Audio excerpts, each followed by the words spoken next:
When next you sing the hymn of harvest home, think kindly of our Pilgrim Fathers, for they were not communists with a small c, nor any other kind of communists. Some conservative editors and commentators in recent years have given the impression that the Pilgrims were starry-eyed idealists intent upon founding a socialist utopia in the wilderness.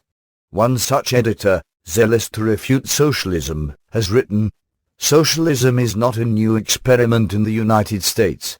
Neither is communism. The socialist community was tried by the Pilgrims in New England over 300 years ago. The dream of the Pilgrims didn't work and the Mayflower Compact was a total failure." That is nutshell history, as spurious as it is brief. It misrepresents the purpose of the Pilgrims and the results of their heroic strivings.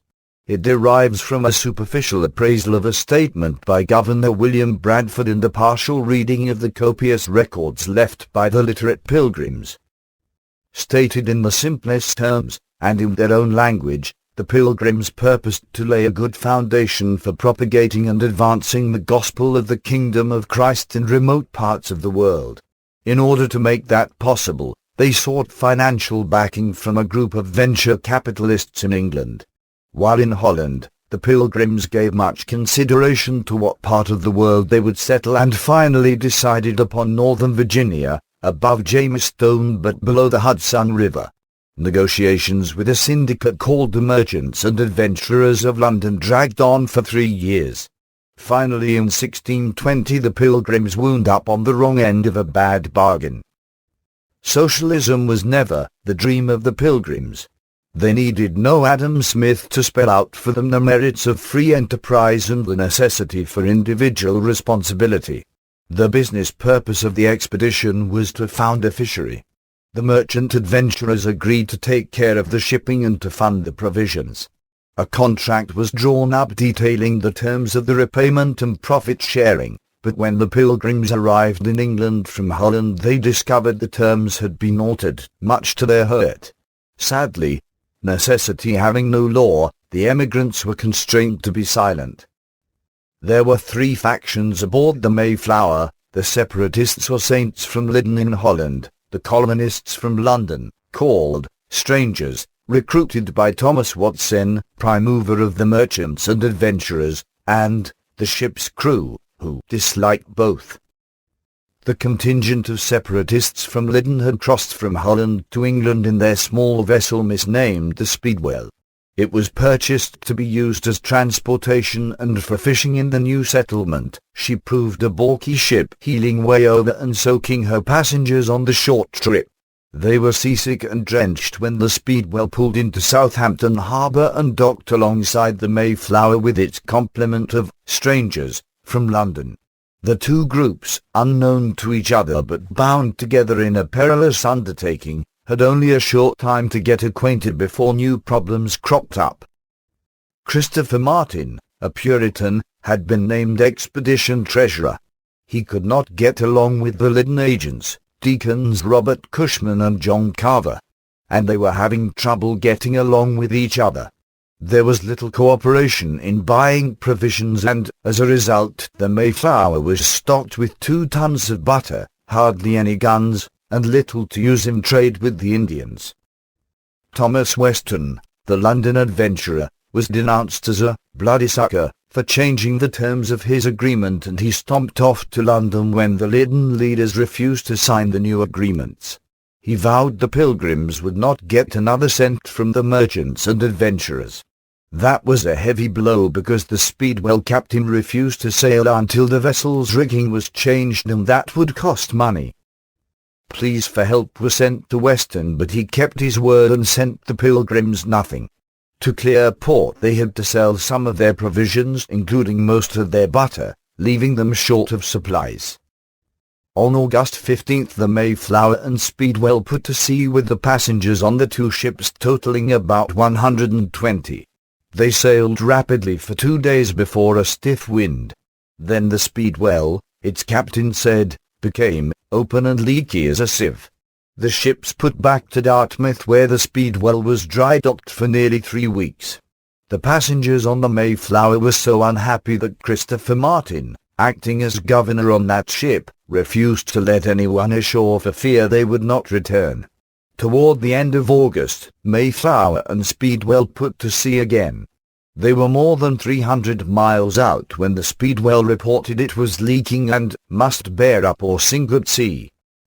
This time the ships put into Plymouth, England, where it was decided to go on without the Speedwell. The Mayflower would take as many passengers as it could, but 20 would have to be left behind. There were, by that time, plenty agreeable to do so, Deacon Cushman among them. On September 16, the Mayflower set out alone. The Pilgrims had no Speedwell for fishing, they would arrive too late for planting, and they had few arms for hunting. Unless Thomas Weston relented, there would be no future expedition with additional provisions and help. If they turned back, they would lose everything and be in worse poverty than ever. Saints and strangers alike agreed to sail on and trust in God. There were 102 passengers aboard, 50 men, 20 women, and 32 children with a crew of 40. Only 16 Lyddon men had agreed to Weston's new terms. With them were 11 wives and 19 children. The rest came from London except one from Southampton, the handsome, strapping 20-year-old John Alden, a barrel-maker, hired on a 1-year contract to teach the Pilgrims to pack their catches, and 4 sailors under similar contract to teach them to fish. Captain Christopher Jones set his course along the 42nd parallel, a bearing that would carry him to Cape Cod, where he intended to swing south to Northern Virginia Territory, near the Hudson River. As week after boarding week passed, tensions rose. The saints and strangers bickered at each other and the crewmen detested all. The crew cursed them with grievous execrations, and their worst tormentor among the sailors said he expected to bury half of them at sea and make merry with what they had. When, later on, he died in delirium, the saints looked on it as the just hand of God upon him. Halfway across the ocean, the point of no return, the Mayflower ran into fierce equinoctial storms. In one, the main beam amidships parted. Captain Jones, fearful for the safety of his ship and crew, was about to turn back to England when Francis Eaton, a carpenter, located the jack screw he had brought along to be used in house building. With a few turns of the screw, the broken ends of the beam were forced into position. 2 strong timbers were added as props to hold it in place, and the ship was once again sound and on her way to Virginia. In another storm, John Howland sought relief from the fetid lower deck and was swept overboard. The ship happened to be trailing some halyards, which Howland grabbed and hung onto, although he was sundry fathoms underwater. Howland was pulled in with a boat hook but was something ill from the experience. Despite the storms, the hazards, the crowding and the poor food, only one pilgrim died during the voyage, William Button, a young servant of Dr. Samuel Fuller, counterbalanced by the single birth of a son to Stephen and Elizabeth Hopkins, who named him Oceanus.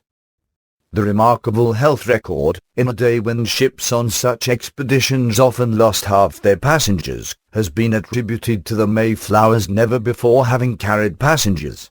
She was called a sweet ship, with seepage from earlier wine cargoes having impregnated the timbers and sterilized the hold. After long beating at sea, they fell with that land which is called Cape Cod. Though not a little joyful at their landfall off what is now Southwell Fleet, the Pilgrims still were a long way from establishing a colony. Shortly after sighting land on November 19th, Captain Jones headed the Mayflower south toward Virginia. By mid-afternoon the ship had fallen among the dangerous shoals and roaring breakers of Tucker's Terror, now known as Polacar IP. The ship seemed in such great danger that Jones turned about to spend the night off Chatham. On the 20th, the Pilgrims sailed north to seek a fair harbor described to them by Robert Coppin, the second mate, who had been in New England waters before. They hove to off the tip of the Cape on the night of the 20th and sailed on the next morning into what is now Provincetown Harbor. An unnamed rebellious element among the passengers had no desire to spend their lives in travails and labors for the merchant adventurers of London.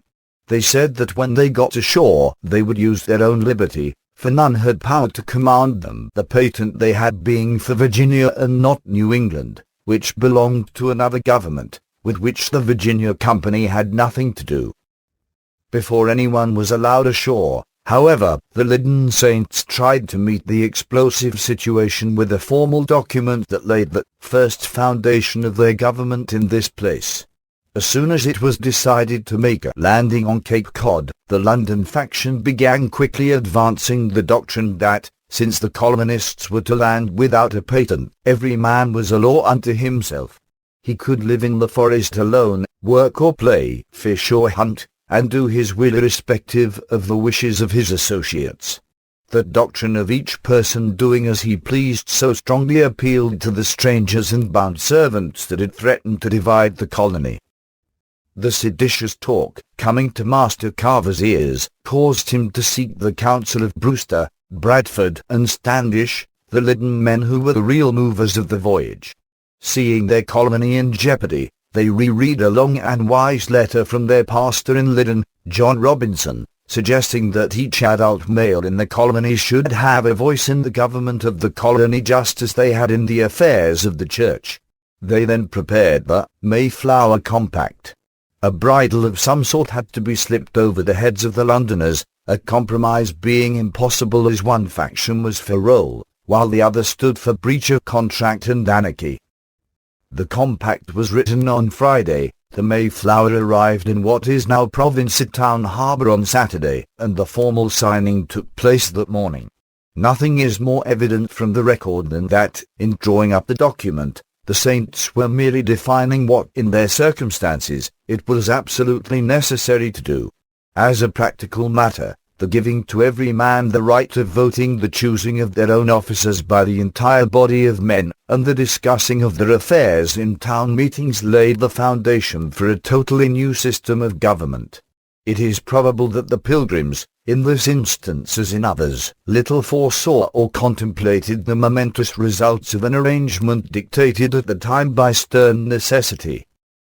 On November the 21st, before they came to the harbour, Bradford remarked that, observing some not well affected to unity and concord, but who gave some appearance of faction, it was thought good there should be an association and agreement that we should combine together in one body, and to submit to such government and governors, as we should by common consent agree to make and choose, and set our hands. Among the colonists were three distinct divisions of society: gentlemen, commoners, and servants. On the dock you would hear Master Carver, Master Winslow, Master Hopkins, so that in addressing gentlefolks it was Master this, and Master that. But the commoners were called plain Francis Cook or Thomas Rogers or degree priest. Being on different social planes as they were, and yet making themselves equals in civil government, was an important innovation. Of the 41 men and servants who agreed to sign away their rights and have them returned with limitation that morning, Edward Doty and Edward Lester, who were servants of Master Stephen Hopkins, were the last. Of the 65 men and boys on board, 25 did not sign, but they were sons of those who had given their allegiance or men too sick to do so. The Pilgrims were a diverse agglomerate, many illiterate, but they showed an extraordinary political maturity. They established a government by consent of the governed with just and equal laws for all. They also negotiated a treaty with the Indians which was kept scrupulously and which assured peace to the struggling colony for more than half a century. Deeply in debt to the London merchants who sponsored them, they worked for more than 20 years as individuals and a community to liquidate the crushing burden.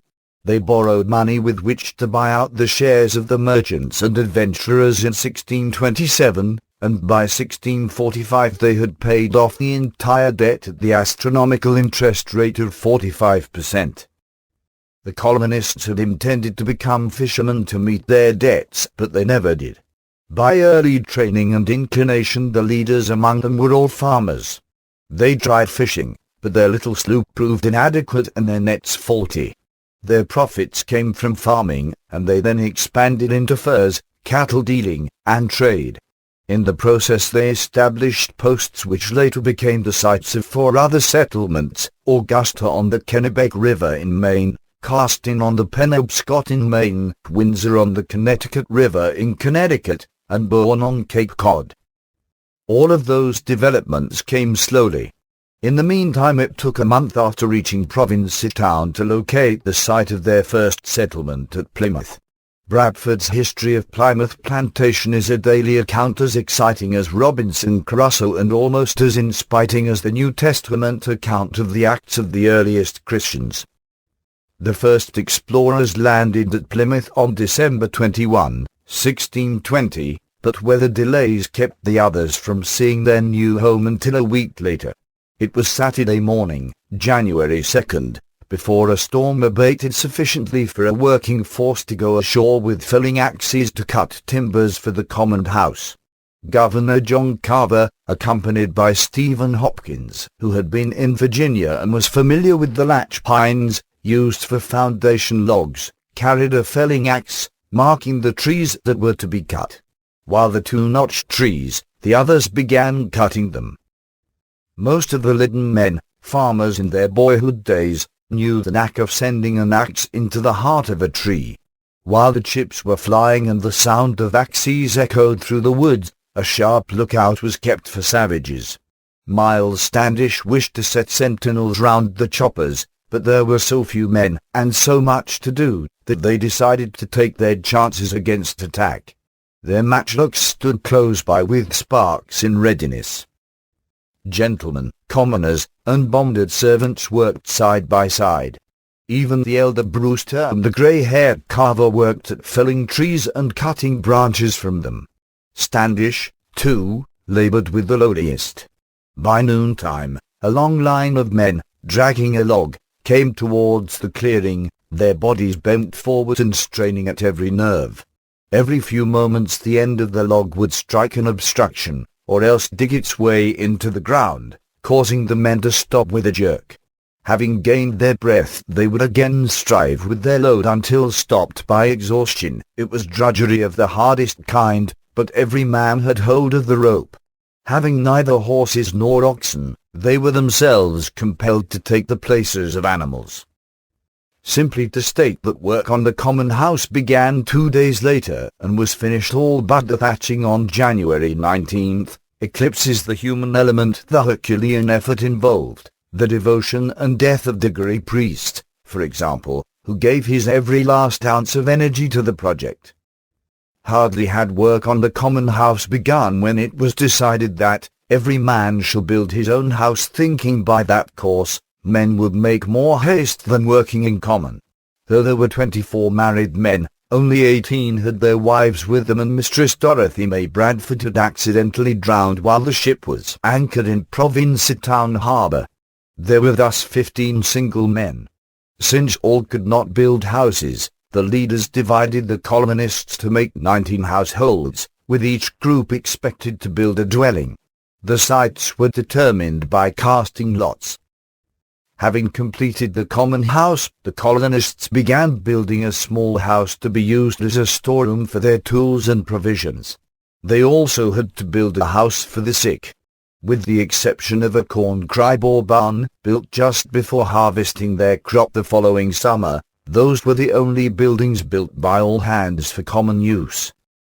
By the middle of February there were 4 family huts completed. Many of the colonists had made beginnings, but sickness prevented them from finishing. The path was littered with big and little timbers, dragged with infinite toil from the forests by men now too feeble to carry on. These lay where they had been dropped, many never to be moved by the hands that had brought them so far. With the winter came chilly winds and frost. Still, it was mild as winters go in New England. Unfortunately, influenza is more prevalent in such a winter, and the dreadful scourge of sickness and death set in.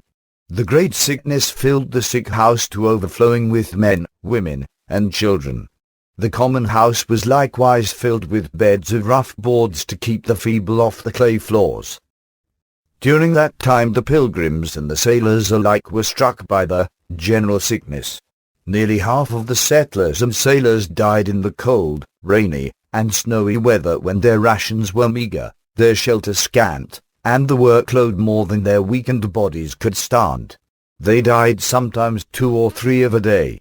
And in the time of most distress there was but 6 or 7 sound persons, who spared no pains, night or day, but with abundance of toil and hazard of their own health, fetched them wood, made them fires, dressed their meat, made their beds, washed their loathsome clothes, clothed and unclothed them. 4 entire families were wiped out, only 3 married couples were left unbroken, and only 5 of 18 wives survived. The children fared best. The 29 single men, hired hands and servants, were hard hit with 19 of them dying. And in the midst of their travail, ye Indians came skulking about them. Though the Indians had done nothing harmful or threatening, except to steal a few unguarded tools in the forest, the settlers were ill at ease with the idea that unseen eyes were watching them.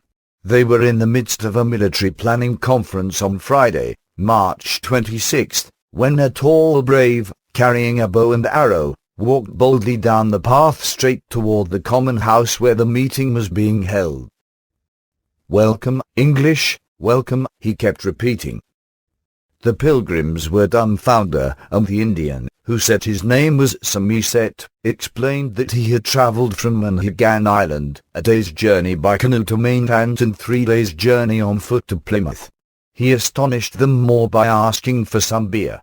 Having used up their supply, the Pilgrims gave him strong water, and sat down to listen to his story how the Patuxet tribe that lived in their clearing had been overwhelmed by the plague of 1617, completely wiped out except for one, the true owner of the land on which the plantation now lay. His name was Squanto, and he had survived by having been kidnapped in 1614 and transported to England, where he learned to speak English even better than Socialist, who had learned what he knew of it from English explorers and fishermen at Pemaquid.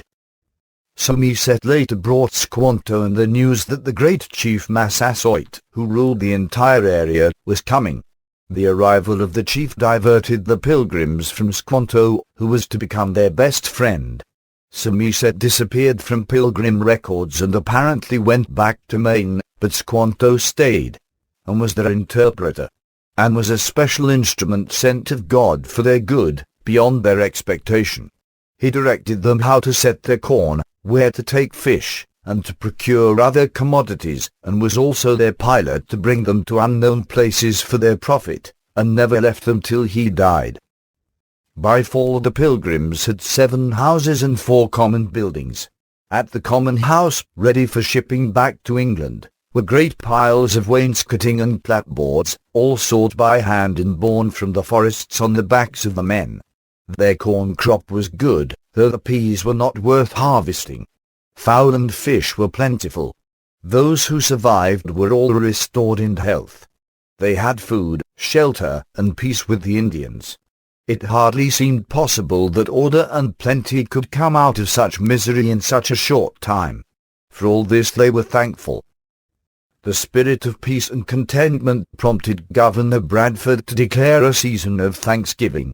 When the granary was under roof and the harvest safely gathered, Elder Brewster on the next Sabbath proclaimed that beginning with the following Tuesday there will be several days of grace and feasting in accordance with the custom of harvest festivals in the north country of England. Massasoit was invited and showed up with 90 of his people on Wednesday and stayed for 4 full days. The feast lasted several days longer than originally planned as the Indians ranged the woods and brought him 5 fat deer to prolong the merriment. They had never had such eating and drinking and would have revelled in staying all winter, but, after the noon feast on Saturday, the governor took Massasoit by the hand bidding him farewell. Some of the Indians made faces at the command to depart, but the king after much talk gathered all his subjects about him. They were escorted down to the brookside and given a salute by gun volley as they disappeared along the deer path.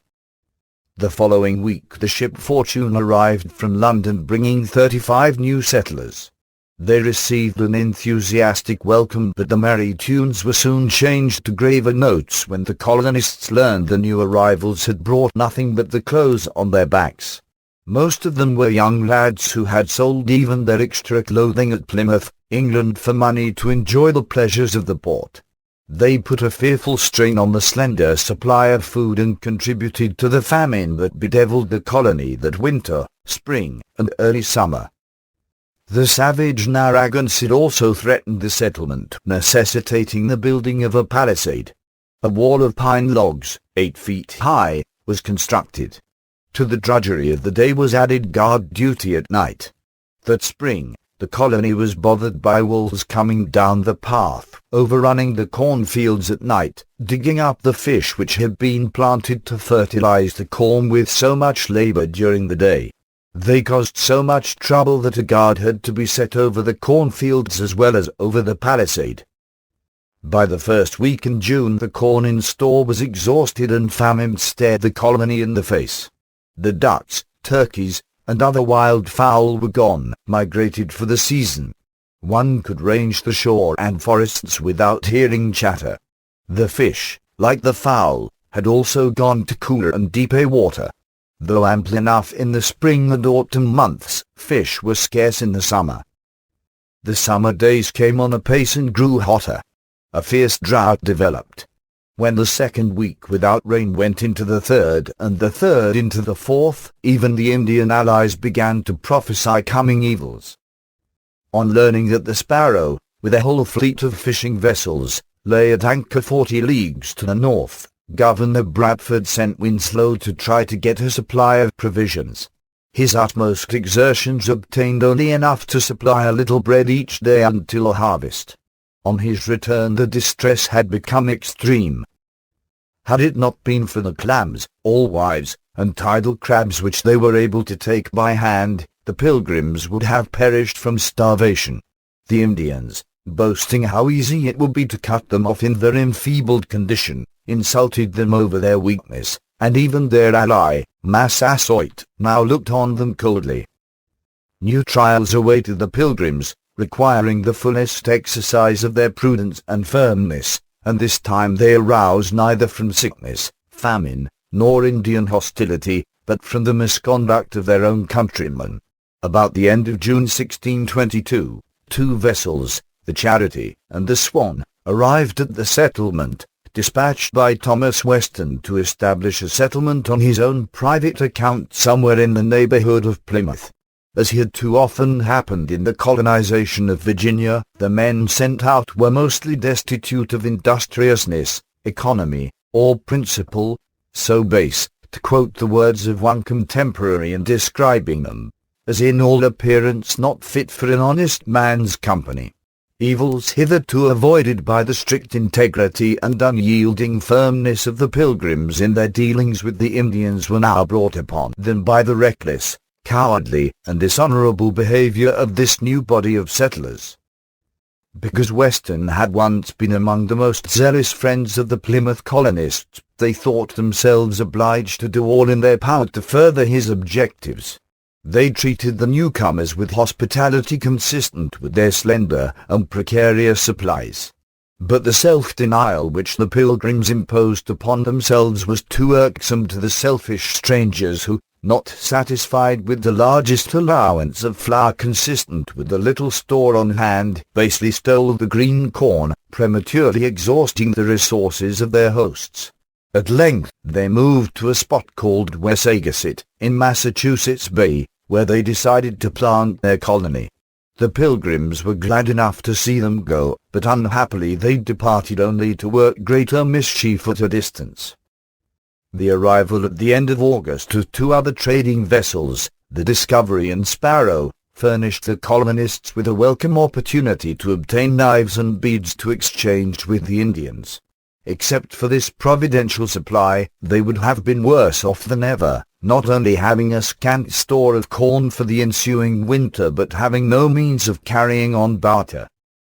The wanton and lawless conduct of Weston's people soon produced a conspiracy between the Massachusetts and Pommet Indians to cut off the whole body of the English. On one of his expeditions in search of corn, Captain Standish had a very narrow escape from the knife of an assassin. During his absence, news reached Bradford that Massasoit was deathly ill. He sent Winslow, Hobo Mac, Squanto's runner, and others to see if they could help. They did save his life, and he, in gratitude, exposed the plot among the Indians to exterminate all the white settlers along the coast. Standish, with 8 of the most courageous and trustworthy men at Plymouth, set out for Wessegusset and nipped the conspiracy in the bud by slitting the throats and decapitating 4 of the murderous ringleaders. Having broken up the Confederacy by hacking it off at the top, Standish returned to Plymouth carrying with him the head of the bloodthirstiest conspirator, Wichamat, which he set on a pike at the fort to terrorize the neighboring Indians. So deep an impression did Standish make by this bold move that the Sachems involved in the plot fled to distant hiding places, and the colony was delivered from further apprehension of attack. It is regrettable that the Pilgrims were driven to such an act of summary vengeance by the misconduct of others, for their own dealings with the Indians were ever humane and conscientious. But there can be no doubt that the colonists were menaced with destruction, that Standish would have been murdered but for a providentially sleepless night, and that the ringleaders of such a plot deserved death. Thus, through manifold trials bravely met, the colony survived into the month of April 1623. April found the settlers still struggling with the same hardships and privations which had beset them at intervals ever since their landing. The whole of their corn save what was reserved for seed was exhausted, and there appeared but little prospect of any immediate relief. Since their escape from starvation seemed wholly to depend upon the success of the coming harvest, they determined upon a new course. In order to stimulate individual exertion, and, considering that every man, in a measure more or less, loveth and prefereth his own good before his neighbour's, it was decided that each should work for his own private benefit and not for the common good. The land was, therefore, equally divided among the colonists, and they commenced their labours in the hope of an abundant return. Bradford at this point wrote in his journal the often misinterpreted passage which follows: "The experience that was had in this common course and condition, tried sundry years, and that amongst godly and sober men, may well evince the vanity of that conceit of Plato's and other ancients, applauded by some of later times, that ye taking away of property, and bringing in community into a common wealth, would make them happy and flourishing, as if they were wiser than God. For this community, so far as it was found to breed much confusion and discontent, and retard much employment that would have been to their benefit and comforte. For ye young men that were most able and fit for labour and services did repine that they should spend their time and strength to work for other men's wives and children without any recompense. The strong or man of parts had no more in division of victuals and clothes than he that was weak and not able to do a quarter ye other could. This was thought injustice. Brighter days now dawned for the Pilgrims. They had nobly borne the trials of the first settlement and persevered in spite of hardships and difficulties that would have overwhelmed others whose faith and patience were less deeply rooted. And their noble endurance was, at length, appreciated by the company in England, which wrote, "Let it not be grievous to you, that you have been instruments to break the ice for others who come after with less difficulty. The honour shall be yours to the world's end." Although Pastor Robinson himself was prevented from entering the promised land, a large number of the little exiles eventually found the means to join their brethren at Plymouth and to take part in the success of that enterprise which had been undertaken in prayers and tears, and carried out at the cost of such toil, suffering, and mortality. The work they had proposed to themselves at Lydon, to lay a foundation for the kingdom of Christ in these remote parts of the world, was accomplished. They had no further ambition, for their treasure was in heaven, nor, with their simplicity of heart and singleness of aim, could they foresee the acclaim destined to clothe their names with glory, nor the extent of the great republic that would commemorate them by perpetuating their festival of thanksgiving. The Pilgrims left no doubt about their preference of God's way. that of individual responsibility and enterprise over communal ownership and control. Would that their spirit were dominant